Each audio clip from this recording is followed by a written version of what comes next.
Então vamos ver ali brevemente a história dos surdos desde a fundação do INES no Rio de Janeiro, a questão da escola especial.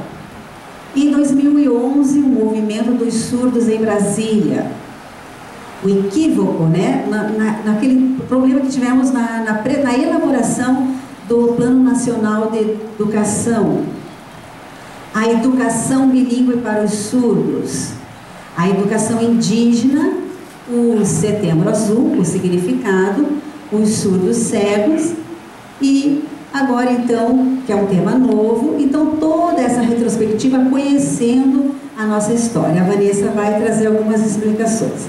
Nos próximos slides teremos mais algumas coisas, vamos ver. Ai, não estou acostumada a estar aqui. Bom, nós começamos ali um movimento em 2011. O que aconteceu? Os surdos, com a questão, isso passou-se em 2011, a questão do MEC. No dia 14 de março, então surgiu a notícia o quê? Do fechamento do INES. Então houve uma comoção nacional, mas uma preocupação por que do fechamento do INES, e começou-se aquele movimento. Até então os surdos não sabiam, começou, não, o INES vai fechar, e começou-se aquele movimento, aquela angústia, e um chamando o outro, e houve assim um movimento nacional.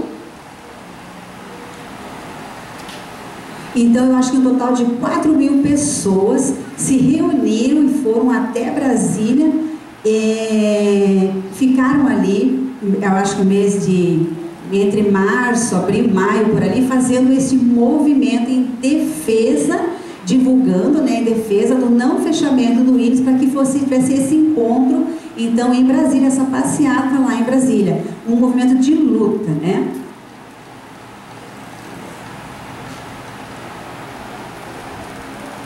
Porque o que acontecia anteriormente? Tínhamos as escolas especiais, as pessoas deficientes, os surdos, depois a inclusão, e o governo não havia, se isentava de toda essa preocupação, né? Na questão de liberação de verbas, alguma coisa, o governo disse não, então é melhor que haja inclusão, para não ter também essa direcionamento de verbas. Mas a inclusão era também uma ilusão, começou a surgir vários problemas, dificuldades, e, por exemplo, as escolas para surdos, como o INES, essa escola em São Paulo, a escola Rio Branco em São Paulo, e outras escolas especiais, escolas próprias para surdos, e começaram assim a apresentar alguns problemas, algumas dificuldades. Tiveram um baixo índice de rendimento no Enem, as escolas não estavam apresentando uma qualidade no ensino, então eu falei assim, bom, vamos então partir para uma inclusão, vamos tentar uma nova estratégia. Mas, aí você viu que para a comunidade surda, então você fecharia as escolas próprias para surdos, eles seriam incluídos. E a primeira escola que traz toda a história de força, de luta, que é o INES para a comunidade surda, seria fechada. E seria um grande prejuízo para os surdos, para a educação dos surdos. Então, todo esse processo se motivou um processo de luta no movimento surdos, né? O Antônio, esse é sinal que ele mora em Belo Horizonte, ele é formado em História, e o Antônio, vendo todas estas questões do movimento surdo, parabenizando, né? Então, na época, o presidente Fernando Henrique, ele assinou, então, a lei, aprovando, né, a lei de Libras, oficializando, né, a lei de Libras. E os surdos, bom, que bom, foi uma conquista. Mas o Antônio, né, de Belo falou assim, não, mas espera, os surdos estão agradecendo, sim, mas nós queremos o nosso espaço, nós temos projetos, Então, se vocês conhecem a comunidade surda, vocês conhecem essas pessoas? Então, é a comunidade surda, esse grupo de surdo que fez esse projeto, que apresentou esse projeto, certo? Também junto com a Patrícia Rezende, no Rio de Janeiro, que a primeira surda assim, que se levantou, já trabalhando na FENES, militante mesmo na causa, lutando, indo contra essas propostas. Então, eles não conheciam essa política, esse movimento dos surdos. Então, que não conhecia, não tinha experiência. Então, precisavam conhecer também essa luta dos surdos. Então, sobre o PNE, o Plano Nacional de Educação. Os ouvintes ali do MEC, eles não conhecem, eles não têm conhecimento das necessidades dos surdos. Por exemplo, a Ana Regina Campelo, o Antônio, a Patrícia Rezende, a Flaviane, que a Vanessa citou, são líderes muito fortes da comunidade surda, que mostraram as necessidades dos surdos também, e foram chamando e fazendo esse movimento nacional em defesa dos direitos dos surdos. Então, estamos apresentando na meta 4, que ele estivesse ali, que fosse aprovada a meta 4 dos surdos. Por isso, os surdos participaram, então, do CONAI, em Brasília, apresentando as necessidades, apresentando essas propostas dos surdos para o CONAI e esperando uma resposta. E, então, em Brasília, eles omitiram, vetaram várias propostas daquelas apresentadas pela liderança surda. E a liderança surda ficou enfurecida, falando, não, essas são as necessidades para a comunidade surda. E então, né, você, puxa, eles têm força mesmo, porque antes não existia esse movimento de luta, de força, não tinham projetos apresentados, os surdos não tinham essa participação. Mas agora sim, eles se manifestaram, apresentaram suas propostas e lutaram por essas propostas. Então eles não queriam que não podiam mais ser manipulados. Então assim, deixa ali guardados, os surdos não se manifestavam, ficavam guardados em casas e nas suas casas e não se manifestavam. Hoje não, abriram-se as portas, eles estão participando e estão em todos os lugares. Ali nós temos uma foto da Patrícia, grande líder mesmo, lutando, já fez o seu mestrado, e ela é uma que iniciou todo esse processo de luta e enfrentou, quebrou realmente as barreiras e abriu as portas mesmo para que a gente pudesse ter essa participação e ter esse vencimento, essas conquistas no CONAI, no plano nacional.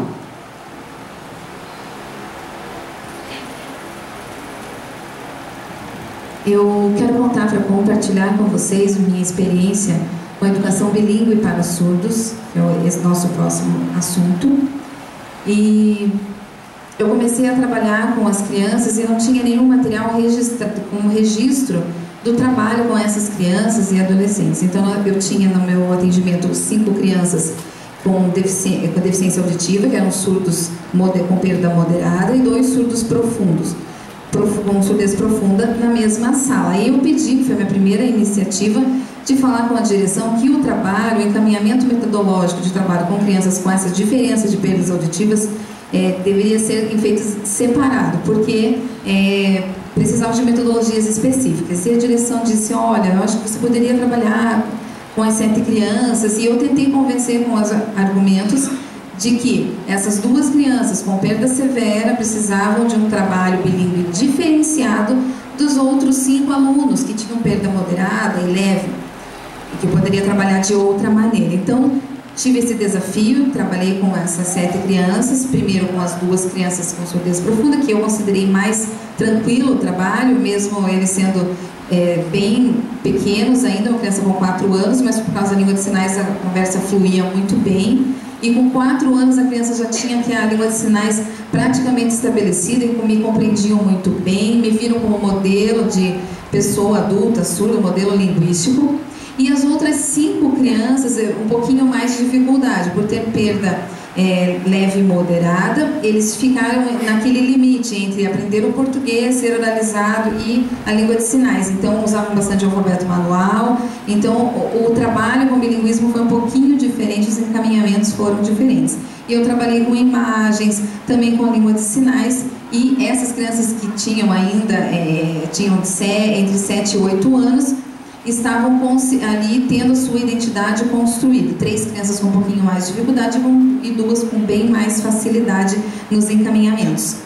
E eu conversei, peguei uma criança desse grupo da perda moderada, leve, e coloquei junto com as 2 crianças surdas, com surdez profunda, e os 3 começaram a interagir de maneira diferente. Veja, e mostrei para a direção como depois do trabalho, como eles puderam interagir e puderam melhorar. Então, eu fiquei muito feliz com essa oportunidade, esse desafio de trabalho.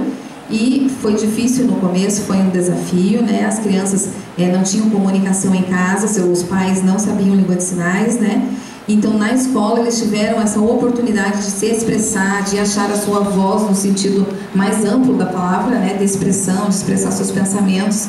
E ali na escola, ele conseguiu aprender pela sua língua natural, a língua de sinais, a primeira língua, para depois aprender, por meio do letramento, a segunda língua. E foi muito tranquilo trabalhar, porque eu, como surda, eles tiveram um modelo linguístico de uma pessoa surda adulta.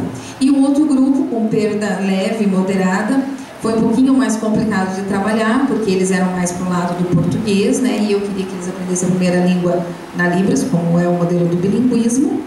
Então, foi mais tranquilo depois, quando a gente conseguiu criar corpo, assim, o trabalho. Então, as crianças já estão alfabetizadas hoje, e nesse grupo, né, e na língua de sinais também cresceram muito, mas na sociedade, dentro de casa, é diferente o tratamento. E a gente sabe que o nível de conhecimento, de aprendizagem, na sociedade é mais complicado. Então, na escola é onde eles podem adquirir conhecimento por causa do intermédio da língua. Nós sabemos que ainda falta muita coisa para o bilinguismo se transformar um modelo ideal. E a educação bilíngue aqui em Curitiba, a referência é o Alcindo Fanaia, nós sabemos. É uma escola que tem tentado, de todas as maneiras, a ser bilíngue. E nós queremos que mais escolas sejam abertas com essa metodologia de trabalho, que o surdo aprenda a língua de sinais como L1 e português como segunda língua na modalidade escrita, ok?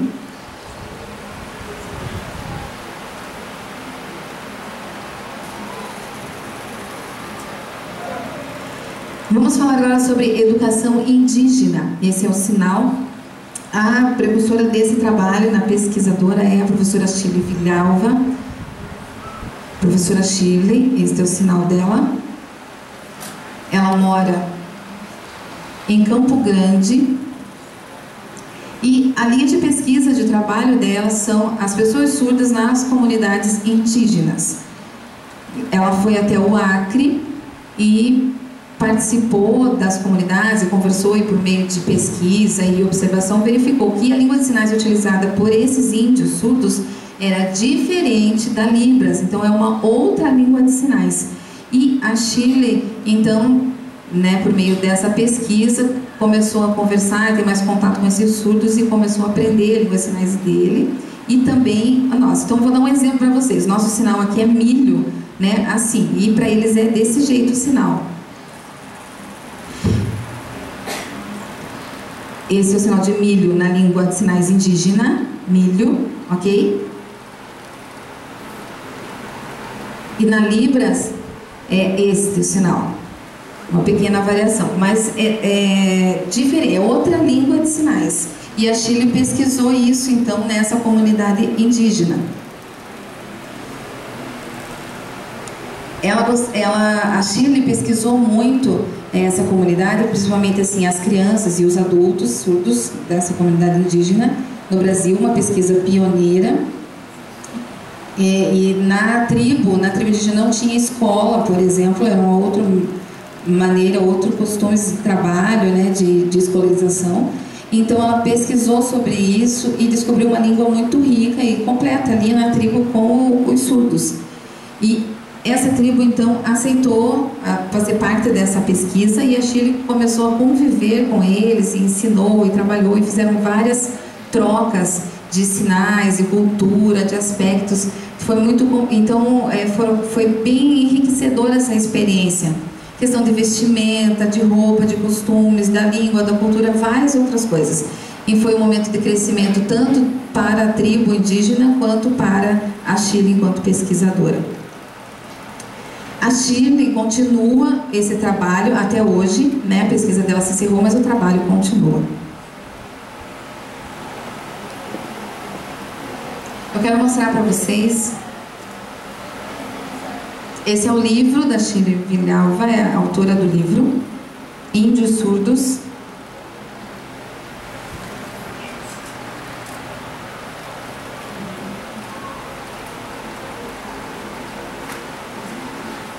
Então, nós vamos falar agora então um pouquinho sobre o Setembro Azul. A Elisanete já começou a falar um pouquinho sobre isso, sobre essa luta, esse movimento que começou em 2011. E por que essa cor azul e o mês de setembro? Nós vamos explicar um pouquinho para vocês. A cor azul nos remete ao mar, a cor do céu, e nos transmite tranquilidade e paz. Então, nós escolhemos essa cor como a nossa cor de militância, de luta, de movimento, sim, mas pacífico.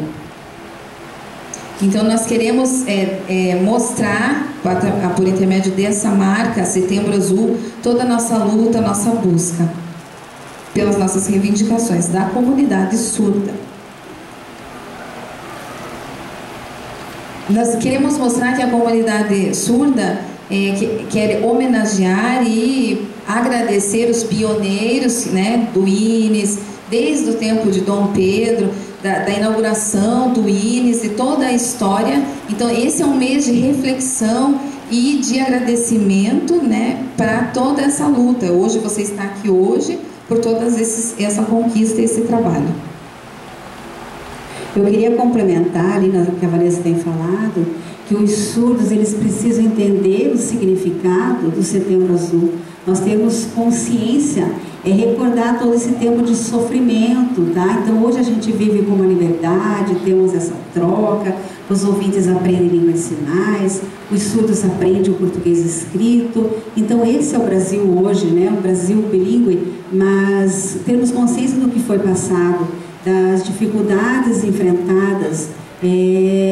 Então não se alguma coisa tem errado hoje, temos que ver tudo o que foi vivido esses anos todos, a escolarização das crianças, como que era. Então hoje nós temos muito a agradecer, nós se superamos, estamos em igualdade com a comunidade ouvinte, né? Então não é um mês de sofrimento, mas é um mês de alegria, de orgulho e de reflexão. Hoje, eu vendo aqui a mesa, eu me senti, eu falei, puxa, antes era assim, éramos um grupo tão pequenos, né?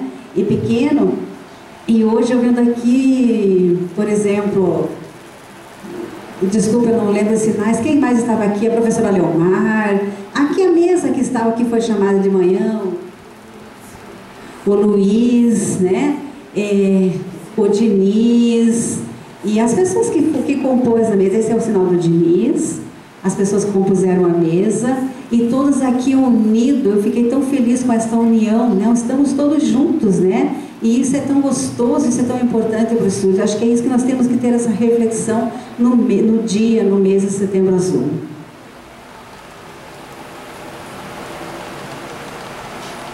Eu quero falar um pouquinho sobre essa pessoa, o Carlos, que é a foto ali de baixo, e um depoimento que ele compartilhou comigo e eu quero trazer para vocês aqui hoje. E também da Rosani, que é da foto de cima, né? E não se assumia enquanto surda cega, e dizia, não, eu sou surda, mas com o tempo ela foi se assumindo e agora é uma militante e divulgadora das necessidades do surdo cego. Então, se você conhece alguém que tem essa mesma deficiência aqui, esses dois exemplos, né, que está em casa, que não quer participar da comunidade, chame, traga para conviver conosco. porque é possível, sim, nós temos trabalho na área da surdo-cegueira. Então a Rosane tem divulgado muito esse trabalho, e ela é a representante nacional da FENEI sobre surdo-cegueira. E o Carlos, esse é o sinal dele, é o representante aqui do Paraná sobre o surdo-cego, da FENEI, diferente, né? Então ela é a representante nacional e o Carlos do Paraná. Essas duas pessoas, muito conhecidas na comunidade surda, têm trabalhado bastante com cursos e treinamentos e palestras, esclarecimentos sobre a área da surdo-cegueira na Librastátil, por exemplo. Às vezes a gente fica só na luta, o surdo, mas o surdo-cego pode também, por exemplo, sofrer um acidente, perder a visão, pode acontecer com qualquer... Então a gente pode, antes, aprender a Librastátil. Nós já sabemos Libras, então é uma maneira de participar dessa comunidade. Então já há 2 anos a Rosane tem fortemente divulgado esse trabalho, e eu quero que isso cresça cada vez mais, por isso eu trouxe esse tema hoje para a nossa palestra. E nós vamos fazer um curso de Librastátil ainda, né, mais para frente, no futuro, e você, quem estiver interessado aqui hoje, pode nos procurar, porque a gente vai fazer esse curso. E o Carlos e a Rosane então dão várias orientações sobre cores, o fundo, a sombra, sobre vídeos, como é a visualização do intérprete, ou se precisa ser a Librastática, essas questões assim.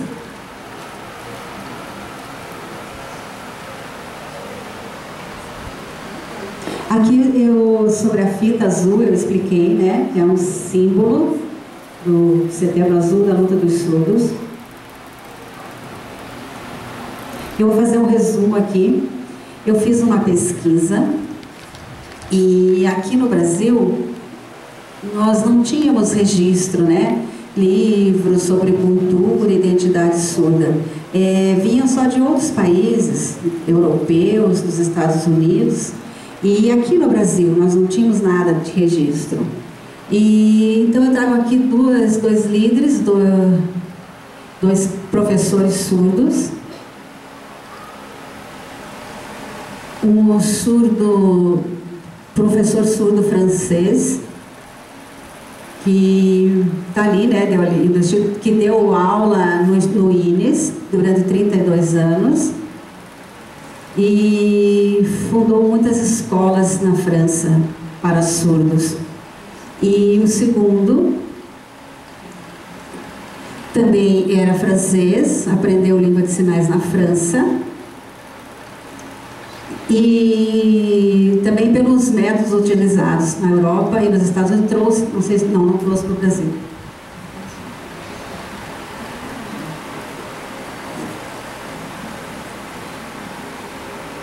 Então vejamos aí o surdo no século XX. A gente sabe da proibição da língua de sinais. Vocês sabem que foram quase 100 anos de proibição do uso da língua de sinais. E os surdos, eles não passavam assim da escolaridade básica e faziam só trabalhos simples, não tinham aquela perspectiva de uma oportunidade, de uma universidade, de um curso superior, nada, né? Então, ou de ter uma carreira profissional. Ficavam ali em serviços bem básicos, não tinham oportunidade de se desenvolverem. Então, o foco era no oralismo, para que se igualassem aos ouvintes, mas os surdos eles não se adaptavam a isso e eram confundidos como deficientes mentais, então não tinham esse desenvolvimento para convívio na sociedade, então tinham essa dificuldade, né, que foram enfrentadas pelos surdos. Como se a gente visse hoje a questão assim, não, se você era implantado, eu não quero, não, esse é implantado, esse é surdo, você é oralizado. Como a gente tem visto, às vezes, se o surdo é implantado, então tem um certo preconceito. Então queriam padronizar, né? O surdo, normalizar. O surdo seria como ouvinte, mas não era assim, porque a forma de ver o mundo era diferente. E a sociedade os via como incapaz, que não podia se desenvolver. Mas como? Claro, ele pode sim, tem capacidade de desenvolvimento. Na primeira avaliação do método oral, então foram feitas pesquisas por 2 psicólogos, está ali no slide o nome dos psicólogos, e eles começaram a fazer essa pesquisa e viram assim, puxa,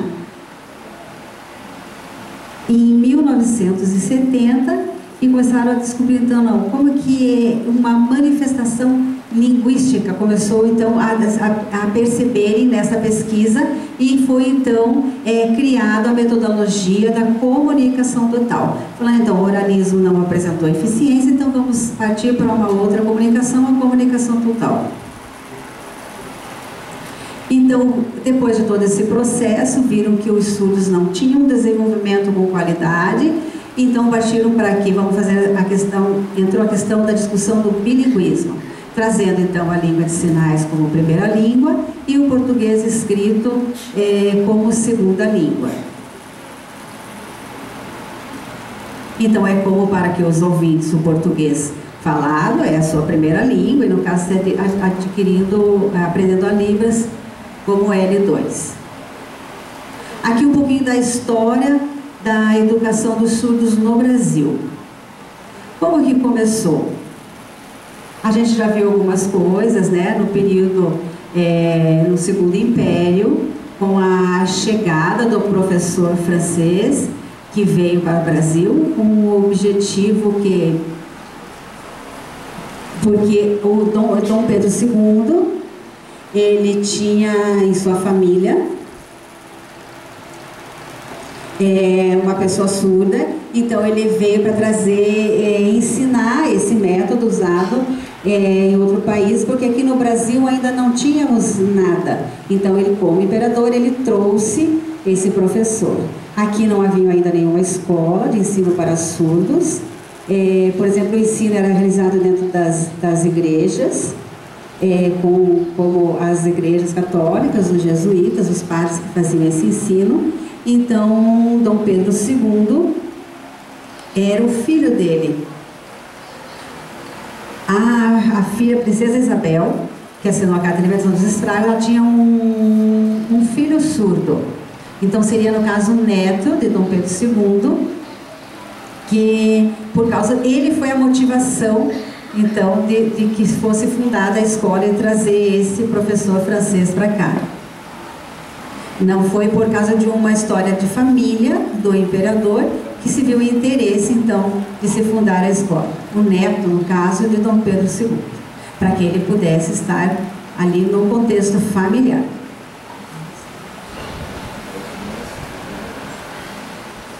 Esse é o decreto de 22 de dezembro de 2005, decreto 5626, e que regulamenta a língua de sinais e traz então a oportunidade de que a língua de sinais seja disciplina nos cursos de licenciatura e de pedagogia, de formação de professores. Foi uma luta muito grande até conseguir atingir essa conquista da língua de sinais estar presente nas instituições de ensino superior.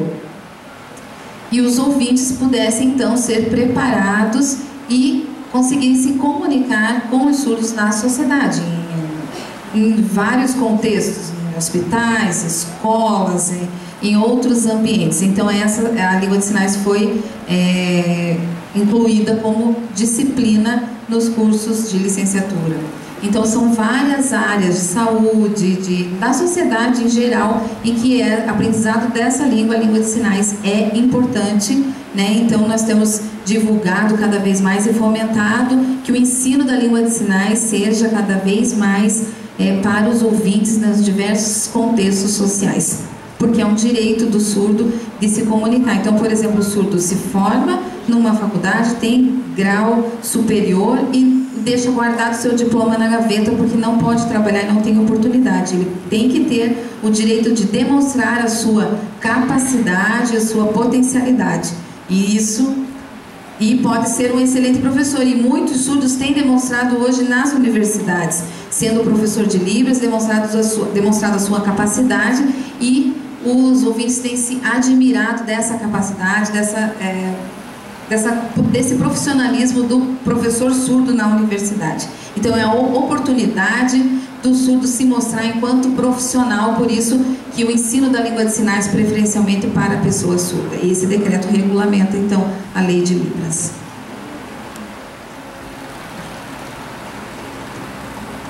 Aqui eu fiz... Puxa, olha, eu vi ali, são 24 surdos, liderança surda. Desculpa, faltou o Breno aqui, Breno, faltou você. Espera que eu vou colocar, tá? São surdos que já passaram por mestrado, e mestres e doutores. São 24 e agora 25 com o Breno, né? São surdos no Brasil. Não estou falando de surdos fora do Brasil, mas surdos brasileiros. Eu fiquei realmente admirada por essas conquistas, né? Dos anos 70 para cá, quantas barreiras já foram vencidas, né? Porque antes não tínhamos acessibilidade, não tínhamos intérpretes e orientadores em língua de sinais, e agora então estamos com esses 25 surdos já formados, fazendo pesquisas importantíssimas na área, né? Então são esses a nossa liderança surda aí, né? E que fizeram, por exemplo, fizeram pesquisas que já em outros países, em outras línguas, e traduziram isso para o português e mostraram essas pesquisas, né? São diferentes temas, vamos ver o próximo slide. Então são teses, então aqui está uma prova do que eles pesquisaram, né? Quais foram as suas linhas de pesquisa? Por exemplo, a Ronice, a Ludeni Carnop, tá? Eu sei que tem essas lideranças ouvintes, mas hoje estamos focar aqui nas lideranças surdas, né? O próximo slide. Puxa, só para mostrar, olha quantas pesquisas esses surdos já desenvolveram, já pesquisaram.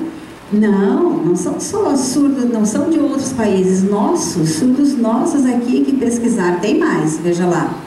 Olha só, quantas pesquisas já realizadas por surdos brasileiros, 70 para cá. Isso é muito importante. Não podemos pegar só material de fora ou pesquisas realizadas em outros países, mas prestigiar os trabalhos nossos, dos surdos brasileiros. Aqui, como o Tiago, o Breno, a Rita, que desenvolveram suas pesquisas de mestrado e doutorado no Brasil. Vanessa? A luta pelo bilinguismo dos surdos, essa é uma questão séria, né?